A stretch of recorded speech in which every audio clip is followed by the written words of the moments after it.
Alors bonjour à tous. Donc là, je vais parler d'anecdotes un petit peu comme ça, que je pense intéressantes, même un peu amusantes, sur Jean-Laurent Cochet. Alors il faut savoir que moi, ça a été 3 ans de ma vie, hein, le cours Cochet. Donc j'étais de 2012 à 2015 euh, au cours du matin, donc cours pro. Donc ça fait que je voyais Cochet, on voyait Cochet assez souvent. C'est-à-dire que 2 à 3 fois par semaine, 3 heures. Donc voilà, j'ai bien, j'ai quasiment pas manqué de cours. Donc j'ai bien, j'ai pu avoir mon angle de vue sur le personnage. Donc voilà, je voulais être comédien. Je pensais que n'étant pas fils d'eux, je pouvais faire ce métier décemment. Voilà, bon, ça c'est un autre sujet, hein, mais effectivement, moi, les élèves que je trouvais les meilleurs au cours Cochet n'ont pas fait ce métier, donc ça en dit beaucoup sur notre époque, mais ça c'est un autre sujet. Et puis bon, j'avais des problèmes de santé importants, j'étais fibromyalgique et c'était très impactant. Et donc j'ai quitté le cours en me disant il fallait que je les résolve. Et ce qui a fonctionné finalement. Mais je suis allé vers autre chose, vers la thérapie, parce que puis j'avais pas envie de remonter à Paris après en 2020, une fois que Cochet était décédé, ça m'intéressait pas. J'avais pas envie de revenir dans cet environnement. Bref, donc je pense que Jean-Laurent Cochet ça a probablement été un des personnages les plus importants de son temps. En tout cas, pour moi, je pense que ça l'a été. Même s'il n'a pas été très très connu, il était pas médiatique, il a jamais tenu à l'être. Mais peut-être qu'il sera reconnu un jour comme un des personnages les plus importants, pas seulement du point de vue artistique, mais aussi un peu, je dirais, du point de vue philosophico-spirituel. Il y avait quelque chose dans son enseignement qui était très, très, très... Il y avait une dimension énorme, très spirituelle, très, très philosophique. C'était très, très intéressant. Et mais justement, là, je vais parler de sa dimension un peu mystique, qui, je pense, c'est exacerbé à ce que j'observe euh, les la dernière décennie de sa vie. Moi, j'ai été donc de 2012 à 2015. Il est décédé en 2020, enfin fin 2019. Et je pense que ça c'est vraiment, il l'avait déjà, mais ça s'est exacerbé là. Pour ceux qui l'ont connu avant. Donc, et en fait, avoir passé du temps avec quelqu'un comme ça, enfin auprès de quelqu'un comme ça, c'est un peu, je sais pas, c'est comme les gens qu'on connu, peut-être Rimbaud, enfin, c'est quand même difficile de s'en remettre. Il y a quelque chose de, c'est comme si on avait vu passer une comète devant soi. Enfin, c'est très étrange. J'ai l'impression, je revis ces cours parfois comme si c'était il y a 5 minutes. C'est tellement fort que c'est jamais passé. Et on est condamné à une forme de nostalgie, quoi. Ensuite, un peu ad vitam. Donc, alors, attendez, il faut que je relise un peu mes notes, hein, désolé. Donc c'est bien. Ouais. Donc, en fait, son mysticisme pouvait s'entrevoir en bien des occasions. Et déjà une chose étonnante, c'est qu'il était souvent monstrueux dans sa façon d'enseigner, dans ses colères. Il était vraiment monstrueux, quoi. Horrible. Et en même temps, on sentait sous cette monstruosité, on sentait qu'il y avait que c'est l'âme qui parlait. C'était pas, on sentait une clarté en lui, malgré tout. Vous voyez, un petit peu comme une source sous un rocher. On sentait toujours cette âme qui était là. Et c'est ça. Et un individu qui n'avait pas eu cette dimension, ses colères auraient été insupportables. Mais là, non. Enfin, c'était pas toujours facile à supporter. Mais en fait, là, non. On sentait vraiment quelque chose d'autre. Et voilà. Et donc, d'ailleurs, une fois, je me rappelle, il était vraiment très énervé. Je sais pas par quoi, je me rappelle plus, mais j'ai regardé et j'ai vu dans ses yeux vraiment une lueur, quoi, comme si c'était un peu un jeu. Et ça, c'est le propre des gens un peu avec une dimension, ce qu'ils arrivent vraiment à se mettre dans des états, mais sans perdre la conscience de ce qu'ils font. C'est très important. Donc, euh, donc anecdote concrète. Alors un jour qu'il faisait passer un élève, donc il faisait passer les scènes, hein, et puis c'est lui qui décidait de quand c'était assez qu'il fallait passer à une autre scène, hein, à d'autres élèves. Euh, il, je l'entends dire, ah, on me dit là-haut que je dois passer à quelqu'un d'autre. Et donc voilà, on me dit là-haut que je dois passer à quelqu'un d'autre. Et à l'époque, je pensais que c'était un peu littéraire, mais je réalisais pas qu'en fait c'était littéral. C'est-à-dire que depuis, moi, j'ai appris, désolé pour ceux qui n'y croient pas, à ce qu'on appelle canaliser, c'est-à-dire à recevoir une forme d'information de la part de conscience désincarnée, hein, voilà, ce qu'on peut appeler les anges, maîtres ascensionnés, je ne sais pas, et que lui, c'était son cas. Et que quand il travaillait, il dirigeait, il indiquait, mais dans sa façon d'indiquer, de diriger, il y avait aussi quelque chose qui venait pas de lui. Et ça, ça s'est souvent senti. Et donc là, vraiment, c'est une phrase, c'est ce qu'il a prononcé. Hein, on me dit là-haut que je dois passer à quelqu'un d'autre. Et voilà, c'était pas métaphorique. Euh, voilà. Donc, une autre fois, c'est des petites phrases comme ça. Un jour, il était pareil. En fait, il s'asseyait souvent quand on était au théâtre de la Tristan Bernard ou de la Pépinière, plutôt au milieu de la salle. Donc, il avait des élèves devant, des élèves derrière. Et un jour, qui parlait à un élève, il disait, tu vois, là, je me décentre un peu pour venir t'aider. Je me permets de me décentrer un peu pour sous-entendu pour les New Age, c'est je sors de mon corps en fait, je sors de mon corps comme pour aller sur scène avec toi et t'aider. Voilà. Et et c'est vrai que des fois quand il l'indiquait, on se sentait on sentait comme une force invisible nous pousser, nous ajuster un peu comme un coup de sécateur, c'est très étrange. Et donc en fait c'est ça, en quelque sorte, il était capable de sortir de son corps pour nous aider sur scène. C'est ça qu'il faut comprendre. Aussi, ça c'est très intéressant. Un jour, pareil, là c'était, je crois, théâtre Auguste Théâtre. Hein.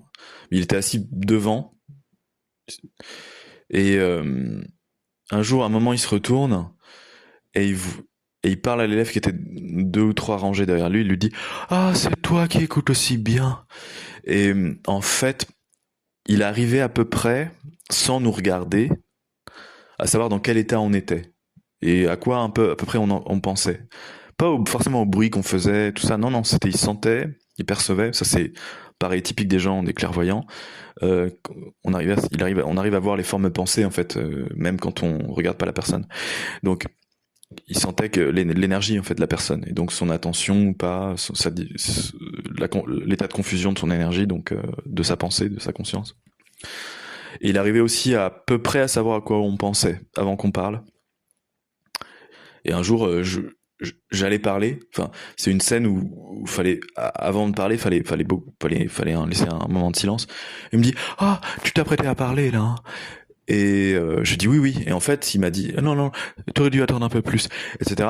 Et ce qu'il avait senti que j'allais parler, alors que, alors ça doit se voir à la respiration, ça doit se voir à quelque chose, évidemment. Mais il y avait autre chose que des indicateurs physiques. Hein. Donc ça fait partie des anecdotes. Voilà.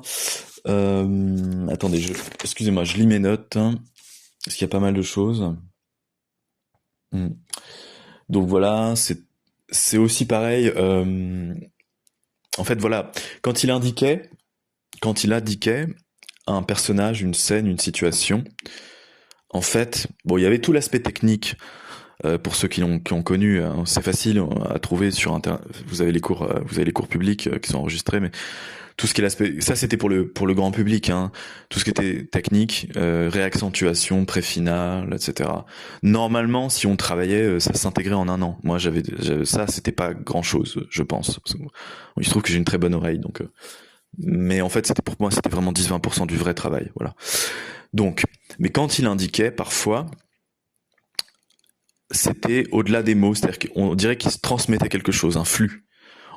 Et la première fois que je suis passé devant lui, en stage.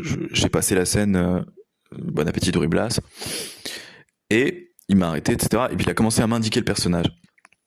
Il m'a parlé du personnage, il m'a parlé d'anecdotes liées à la vie du personnage, qui étaient un peu même en dehors de la pièce, qu'il avait un peu inventé, mais qui correspondaient très bien à la pièce. Il faisait ça aussi, il arrivait à broder en fait, il inventait des parcelles de la vie du personnage, mais de manière très fidèle à la pièce. C'était intéressant. Et donc, il m'a indiqué Ruy-Blas, et là, alors là, c'était vraiment, c'était la révélation. J'ai senti une force me traverser, un peu rugueuse, un peu dense, je sais pas. Enfin, c'est difficile à décrire. Et en fait, c'était le personnage. J'avais l'impression à ce moment-là que je comprenais tout de suite, enfin, de manière interne, le personnage. Après, ça veut pas dire que forcément j'allais bien l'interpréter. Il fallait que ça mature, un peu comme une graine qui doit prendre forme. Mais j'ai senti cette espèce d'onde, et je me suis basé dessus après pour travailler la scène, que j'ai pas mal passé une fois même, apparemment. Enfin, après j'ai repassé, c'était moins bien. Enfin, c'est parce que j'avais perdu un peu l'esprit, mais bon, j'avais quand même réussi à saisir, je pense, quelque chose grâce à ça. Mais pour ceux qui ont travaillé à Cochet, ils savent que c'est très dur, hein, comme art. Voilà. Et donc, voilà, on sentait les flux. Une fois aussi, c'était assez rigolo. Il était assez blagueur dans le couloir du cours, du théâtre. Je parlais avec quelqu'un, je sais plus, et je me retourne et je le vois.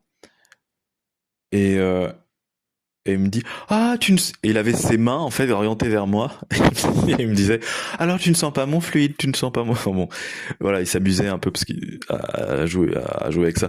Et un jour, j'ai alors ça c'est un truc difficile à décrire aussi, parce que je commençais un peu à petit à petit, bon, sur 3 ans, je, je commençais un peu à sentir le monde invisible, les énergies, tout ça. Je savais pas que j'allais en faire un métier, quoi, plus tard, mais je commençais à sentir les flux d'énergie, ce qu'on appelle les auras, à percevoir, parce qu'il y a plusieurs façons de percevoir le monde invisible: par la sensation, par la visualisation, même par les sons, hein. Euh, et un truc qu'on peut faire, les clairvoyants, c'est on peut se connecter à quelqu'un comme en créant une espèce de cordon invisible, un genre de cordon clair, en fait. C'est un peu dur à décrire, mais qui fait on peut entrer en échange, on va dire, non verbal avec cette personne, même si elle est loin. C'est ce qui me permet de soigner les gens à distance aujourd'hui, d'ailleurs, entre autres. Donc, et j'ai fait ça avec Cochet un jour. En fait, il rentrait dans la salle, c'était le début du cours, et je me connecte à, en fait, ça passe d'abord par le racine, le chakra fondement, c'est normal, et je me connecte au sien via un peu une sorte de cordon clair, invisible, c'est un peu dur à décrire. Et lui, ça l'a arrêté. Et il s'est mis à un peu avoir une espèce de, comme ça, de gestes, de très saillement, un peu de panique. S'il il se sentait énergétiquement envahi. Et en fait, j'avais compris qu'il avait senti le flux que je lui envoyais. C'était assez rigolo. Voilà, c'est des choses comme ça. Ouais, donc c'est vrai que c'était vraiment des années extrêmement intenses, hein, pour nous. Et on a beau. Après, on a de la difficulté à se confronter à la médiocrité quotidienne, hein. C'est très dur. Et donc, pour résumer sa pensée, enfin, justement sa doctrine, c'est que je pense que il parlait beaucoup de la pensée. Il disait qu'avant de parler, il fallait qu'on soit chargé d'une pensée. Et voilà, avant de dire une fable, avant de dire un texte, il fallait qu'on soit. Et j'ai compris après que ce qu'il appelait la pensée, c'était pas de la pensée conceptuelle, c'était pas juste des idées, c'était ce que les théosophes appellent la matière astrale, c'est-à-dire vraiment une matière, en fait, c'est un mélange de sensations, de flux, de couleurs, d'images, effectivement. Et ce que aujourd'hui là, Jean-Pierre Petit, c'est là que c'est l'enseignement de Cochet avec quelque chose de très très moderne, malgré le fait il connaissait rien à Internet, ça l'intéressait pas, etc. Et c'est ce que Jean-Pierre Petit appelle la métamatière de masse positive ou négative. Et c'est-à-dire que dans le monde invisible, on peut parler c'est de la métaphysique de matière. C'est pas, voilà. Et c'est ce que Jean-Laurent Cochet appelait la pensée, la matière invisible, si j'ose dire. Et donc ça, voilà, c'est ça. Et il fallait qu'on soit plein de cette pensée, comme un peu une vache pleine de lait ou une ruche pleine de miel, avant de parler. C'était c'était ça la matière du comédien en fait, et pas vraiment les mots. Hein. Il fallait que la pensée précède les mots, et les mots devaient être chargés de cette pensée. Cette pensée, en fait, qu'on devait créer, mais qui était aussi, mais qu'on devait créer en continuité de la pensée de l'auteur, vous voyez. Et, et parfois, on avait vraiment l'impression que quand il indiquait ou qu'il jouait, il était en complète connexion avec l'auteur. C'était un peu un médium. Il y avait ce côté. Je me souviens très bien, autre anecdote, quand je passais donc une scène de Marivaux. Alors là, je pataugeais pas mal. Bon, ça nous arrivait à tous. Hein. Je pouvais être génial ou je pouvais patauger. Hein. Désolé pour la modestie, mais bon.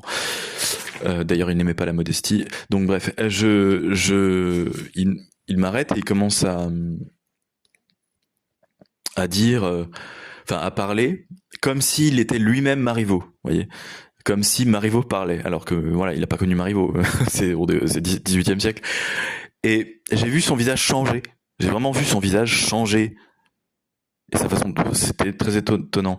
Et plus tard, j'ai regardé un portrait de Marivaux et j'avais l'impression de voir le même visage que j'avais vu sur le visage de Cochet, comme s'il avait vraiment capté Marivaux, quoi. C'est très très étrange. Et parfois, quand il jouait, je me souviens notamment une scène qu'il avait travaillé au Français, la comédie française. Enfin, un personnage, c'est Merfurius dans le mariage forcé. Et j'avais l'impression, c'était presque de la sorcellerie, quoi. C'était plus que du jeu, c'était de la sorcellerie. On était presque stupéfiés, hein. Limite blessés par. Il y avait quelque chose de surnaturel, quoi. C'était vraiment complètement le personnage. C'était très étonnant.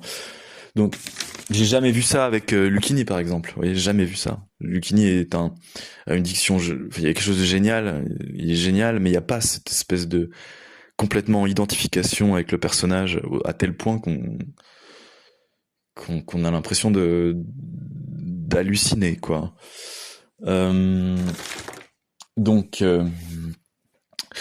ouais. Alors, ça, je voulais parler avant de terminer. Désolé, hein, je titube un peu, mais c'est parce que il y a pas mal de choses à dire, il faut que je les organise, donc désolé. Voilà. Donc là, ça rejoint ce que j'appelle ce que Socrate appelle la métaphore de la pierre de magnésie, en fait. C'est une façon qu'il a, Socrate, d'expliquer l'inspiration poétique. C'est-à-dire que c'est dans le dialogue,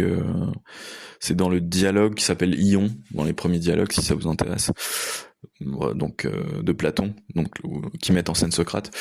Donc Socrate dit que l'inspiration poétique c'est semblable à un aimant, il appelle ça pierre de magnésie, sur lequel s'accrocheraient des anneaux en succession. C'est-à-dire que sur cette pierre va s'accrocher un anneau, auquel va s'accrocher un autre anneau, qui va prendre en fait qui va acquérir la faculté magnétique de l'anneau, de la pierre, et qui va transmettre cette faculté magnétique à un autre anneau, et ainsi de suite. Et la pierre, en fait, c'est Dieu, ou une divinité, ou la muse. Ça, c'est la pierre. Le premier anneau, c'est l'auteur. Le deuxième anneau, c'est l'interprète. Le troisième anneau, c'est le public, en gros. Et voilà. C'est-à-dire qu'en fait, il y a un flux de départ, il y a eu une espèce d'énergie, une vibration qui va être captée par l'auteur, etc., etc. Et ça, c'était vraiment Cochet. C'est-à-dire qu'on sentait que il fallait aller à l'huile essentielle, au noyau.